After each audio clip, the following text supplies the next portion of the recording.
Bonjour à tous et bienvenue dans cette nouvelle vidéo. On se retrouve comme d'habitude pour parler films, pour parler séries, pour parler sorties et pour parler plateformes de streaming. Une fois n'est pas coutume, on a de l'eau parce qu'il fait actuellement 41 degrés dehors, même 42 je crois qu'on a dépassé, je suis allée voir sur ma terrasse tout à l'heure. Donc comment vous dire qu'on a chaud? Et c'est pas parce qu'on a chaud qu'on ne donne pas notre avis sur les sorties cinéma et les sorties Netflix.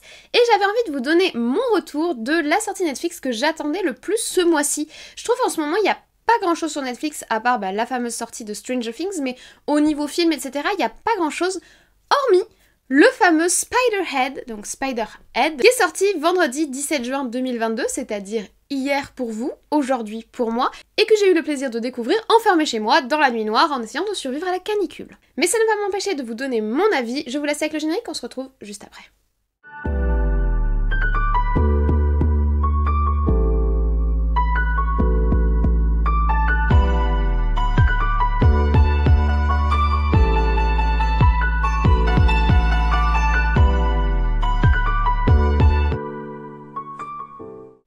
On n'a plus d'eau. Alors, Spider-Head est un film qui est donc sorti le 17 juin 2022 sur la plateforme de streaming Netflix. C'est un film de type science-fiction thriller et c'est surtout un film qui est réalisé par le même réalisateur que Top Gun Maverick dont on a parlé très récemment. En effet, c'est Joseph Kosinski qui a réalisé ce film d'1h47 qui sort pas vraiment de ses thèmes habituels puisque dans Maverick il nous parlait plutôt de films d'action, mais il a déjà réalisé des films de science-fiction puisqu'il a réalisé avec Tom Cruise le film Oblivion qui est vachement sous-coté je trouve puisque moi c'est un film de science-fiction que j'apprécie vraiment et franchement si vous ne l'avez pas vu je vous le recommande. Il est sorti en 2013 et il est vraiment sympathique, différent, avec une très belle esthétique etc. Donc franchement je vous le recommande si jamais. Il a également réalisé le film Tron l'héritage en 2010 donc la suite ou plus sequel reboot de Tron qui est sorti ces dernières années. Et il faut savoir que dans sa carrière, avant de se lancer dans le cinéma, il travaillait sur des bandes annonces et des publicités. L'histoire du film Spider-Head, il ne l'a pas inventée, elle n'a pas été scénarisée pour le film puisqu'elle est inspirée d'une nouvelle qui est sortie dans un recueil de nouvelles en 2004. Cette nouvelle s'intitule L'évadé de Spider-Head par George Saunders. Il faut savoir que George Saunders, c'est un écrivain assez prolifique qui a reçu plusieurs prix et qui écrit principalement des nouvelles sur la société moderne, sur le consumérisme, sur la vision qu'on peut avoir de la société, sur la bio-ingénierie, sur l'homme et la façon dont l'homme évolue vis-à-vis de la technologie. Donc il a une vision assez acérée de notre réalité, de notre interaction avec les nouvelles technologies, etc.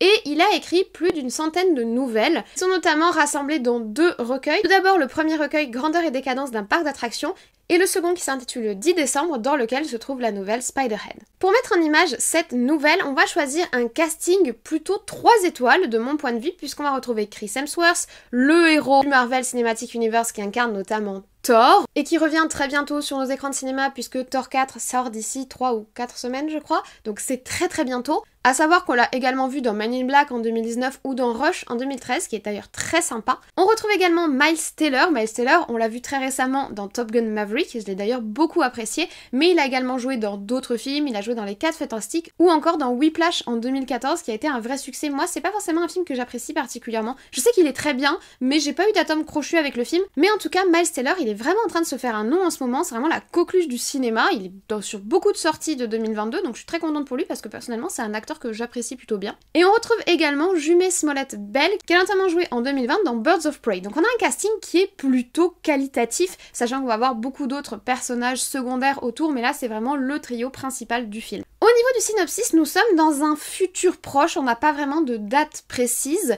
et notre histoire se passe dans un établissement pénitentiaire un petit peu particulier, donc une prison un petit peu particulière, puisque c'est une prison expérimentale. C'est une prison où les prisonniers acceptent de collaborer à des expériences scientifiques dans le but de faire progresser la science, on suppose. On n'en sait pas vraiment beaucoup sur l'objectif. Dès le début du film, on est projeté directement dans les expériences qui sont menées sur les prisonniers, qui sont des expériences somme toute très propres, etc. On n'est pas sur de la charcuterie et de la boucherie, hein. Le but du film c'est pas du tout d'être gore, mais voilà, on est dans un établissement pénitentiaire un petit peu expérimental, où en plus on laisse pas mal de liberté aux prisonniers, donc on est sur quelque chose d'un peu novateur. On y retrouve donc Chris Hemsworth qui va incarner le scientifique qui travaille un petit peu sur les émotions et qui essaye d'aider à faire progresser, on a l'impression, ses prisonniers, et Miles Teller qui va incarner un des prisonniers. Je ne vous en dis pas plus pour ne pas trop vous spoiler le scénario, mais par contre au niveau de la photographie, personnellement je suis assez satisfaite. On a une photographie qui est très propre. De toute façon, le travail de Joseph Kosinski est toujours très propre. J'ai pas envie de dire lisse parce que ça peut avoir une connotation négative, mais je pense que vous voyez ce que je veux dire, c'est C'est très propre à l'image, on a une esthétique de science-fiction un petit peu proche, c'est-à-dire une science-fiction pas trop lointaine dans le temps, peut-être quelque chose qui se passera en 2030, vous voyez, donc pas si loin que nous. Et on a cette esthétique qui est très attachée à des espaces naturels et à des bâtiments en béton relativement modernes, qui vont plus s'inspirer d'ailleurs des mouvances des années 60-70. On nous propose une espèce d'architecture post-moderne, un petit peu à la Le Corbusier, je sais pas si vous connaissez, mais c'est un architecte qui a pas mal fait innover, on va dire, l'architecture. Alors on n'aime pas, mais qui a pas mal fait innover l'architecture dans les années 50-60. On a une architecture comme ça, très centrée sur le béton, très centrée sur des espaces assez minimalistes, des formes géométriques, avec un travail sur la luminosité, etc. On a vraiment cette esthétique-là. Les bâtiments sont quand même un peu vieillissants, donc on insinue quand même qu'on est après les années 2000, mais on a cette esthétique-là. On n'est pas sur quelque chose d'aussi moderne et qu'aussi propre qu'un film comme Clone, par exemple, de Michael Bay, parce que ce film a fait beaucoup penser au film Clone de Michael Bay, que j'aime beaucoup par ailleurs, dont je vous ai déjà parlé. Ça, on va pas jusque là au niveau de la propreté et de l'ultra-modernité, c'est pas la démarche, c'est la modernité telle qu'elle était vue dans les années 70-80 si vous voulez. On est quelque part entre l'Armée des 12 singes et Clone de Michael Bay, avec ce côté oppressif, mais à la fois ce côté espace de recherche scientifique. Ça connote vraiment dans l'image et personnellement j'ai trouvé que les décors étaient plutôt très bien réalisés. Dès le début, on est projeté dans l'univers du film.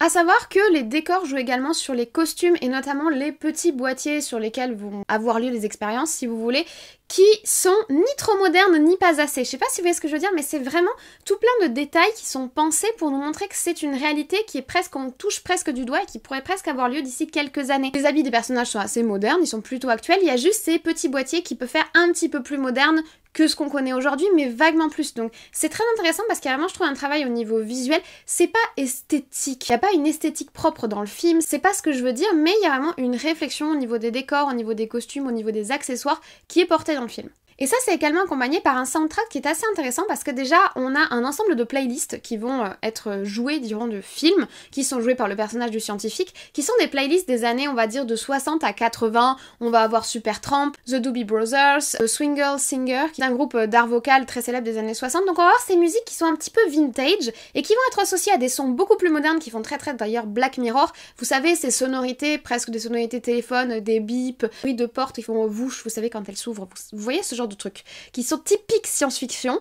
Donc on associe ces musiques très vintage avec ces sonorités, en fait ces petits sons, ces petits détails, le bruit également qu'on entend quand le boîtier s'active, qui font très Black Mirror et qui font très science-fiction. Je trouve que c'est plutôt bien pensé, en plus ça accompagne très bien, c'est dans la même démarche que l'esthétique du film.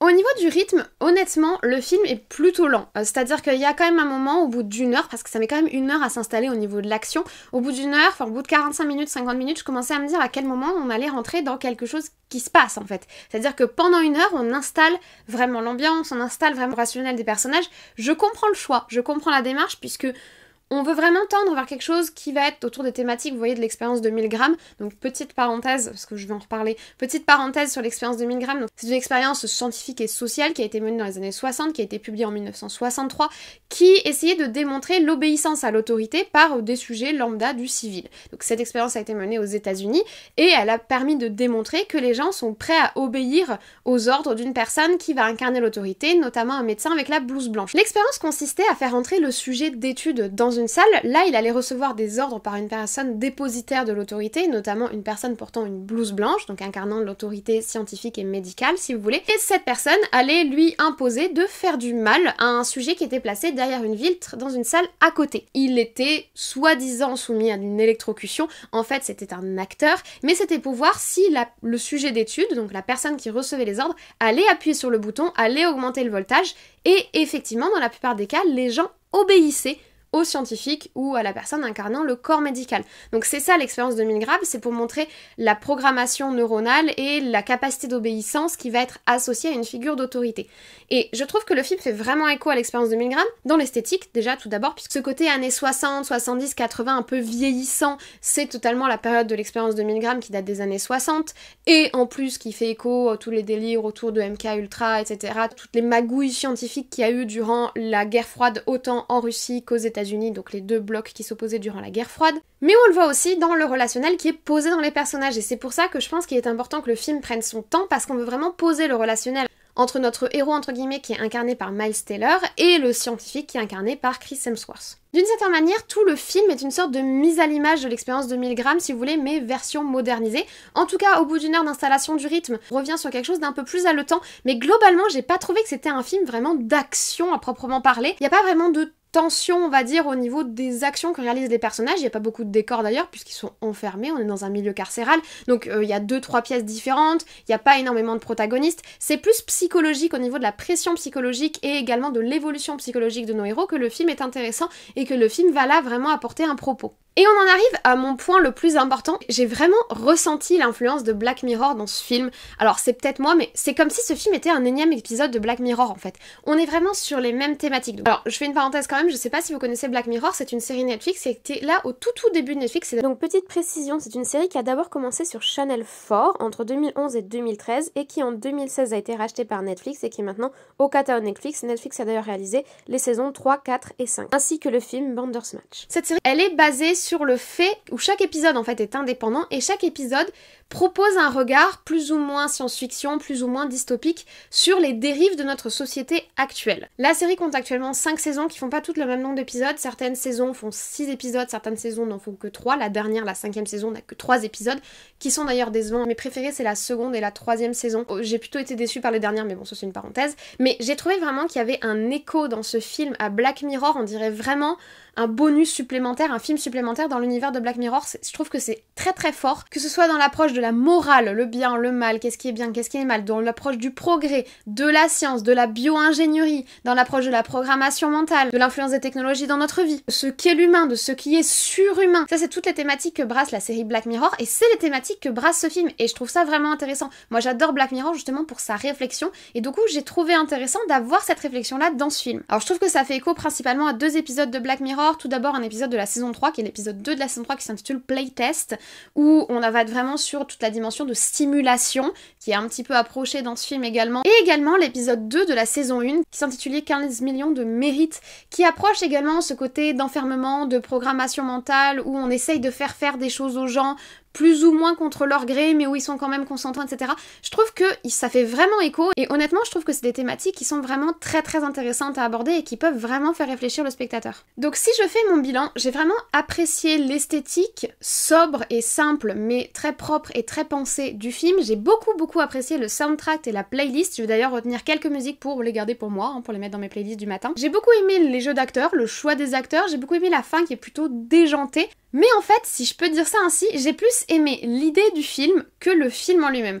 Au final, je pense que le film est assez oubliable, peut-être parce qu'il a pas assez de relief, je sais pas, ou peut-être que j'ai pas assez accroché, mais par contre, j'ai beaucoup aimé l'idée derrière le film, donc je pense que j'ai beaucoup aimé la nouvelle qui a inspiré le film, très exactement. J'ai aimé l'idée du film, mais pas le film en lui-même, ce qui est dommage en fait. Peut-être que le film est partiellement passé à côté de la thématique qu'il souhaitait aborder, en tout cas, j'ai plus aimé l'idée de départ, l'idée de base et la façon dont elle est développée que la façon dont elle est mise à l'image réellement.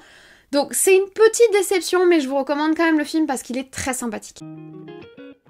Voilà, je vous remercie d'avoir regardé cette vidéo jusqu'au bout, j'espère que vous avez apprécié cet avis sur le film Spider-Head. N'hésitez pas à me dire en commentaire si vous comptez voir le film, si vous l'avez vu, si vous l'avez apprécié, si comme moi vous avez trouvé qu'il ressemblait énormément à Black Mirror. Globalement ça n'a pas du tout été un mauvais visionnage, je l'ai vraiment trouvé très sympathique, mais c'était pas à la hauteur de mes attentes et j'ai pas autant aimé le film que l'idée derrière le film. Ce qui est toujours dommage de passer un petit peu à côté, après c'est peut-être moi évidemment. N'hésitez pas à vous faire votre propre avis sur le film. J'espère pour vous qu'il ne fait pas trop chaud chez vous, n'oubliez pas de vous hydrater. Si vous avez aimé cette vidéo, n'hésitez pas à vous abonner et à activer la cloche, vous connaissez la chanson, n'hésitez pas également à rajouter un petit like, ça fait toujours plaisir. Je ne vous embête pas plus, je vous souhaite dès à présent une très bonne journée, une très bonne semaine, de très bon visionnage, et nous on se dit à très vite.